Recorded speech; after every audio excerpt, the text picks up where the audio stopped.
हाल ही में गुजरात के आनंद एक्सप्रेसवे पर इंसानियत को शर्मसार करने वाली एक घटना सामने आई। महज 5 साल के मासूम बच्चे को बेरहमी से पीटकर मरा हुआ समझकर चलती गाड़ी से फेंक दिया गया, लेकिन किस्मत ने उसका साथ दिया। एक राहगीर की नजर जैसे ही हाईवे के किनारे पड़े बच्चे पर पड़ी, उसने तुरंत एम्बुलेंस और पुलिस को सूचना दी। बच्चे को गंभीर चोटें आई थी, दोनों पैर टूट चुके थे, पूरे शरीर पर गहरे घाव थे जो उसकी पीड़ा को चीख चीख कर बयान कर रहे थे, लेकिन उसकी सांसें अब भी चल रही थी।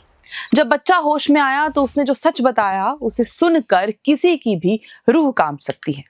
उसने बताया कि उसके पिता और सौतेली माँ ने ही उसे इस हाल में पहुंचाया है, लेकिन उसे अपने घर का पता याद नहीं था। पुलिस ने बच्चे की पहचान के लिए उसकी तस्वीर सोशल मीडिया पर साझा की और यहीं से इस केस ने एक चौंकाने वाला मोड़ लिया।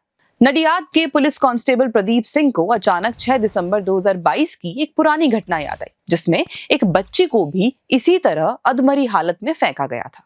वो केस किसी सुराग के अभाव में अधूरा रह गया था। प्रदीप सिंह को शक हुआ कि इन दोनों मामलों के बीच कोई गहरा संबंध हो सकता है और इसी कड़ी को जोड़ने के लिए वो उस अनाथालय पहुंचा जहां वो बच्ची खुशी रह रही थी।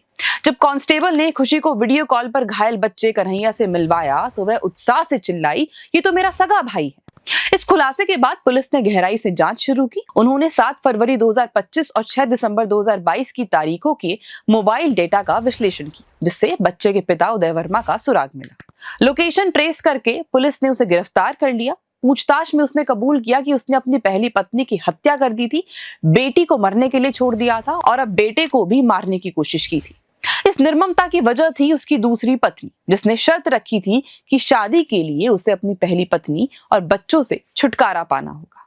लेकिन किस्मत ने बच्चों का साथ दिया। निर्दयी पिता और सौतेली मां अब सलाखों के पीछे हैं, जबकि दोनों मासूम भाई बहन अनाथालय में एक दूसरे का सहारा बनकर जी रहे हैं। पुलिस कांस्टेबल प्रदीप सिंह की सतर्कता और ईमानदारी ने इन मासूमों को न्याय दिलाया। ये घटना साबित करती है, जब इंसान अपने स्वार्थ और लालच में अंधा हो जाता है तो वो अपने ही खून के रिश्तों को मिटाने से भी नहीं हिचकिचाता।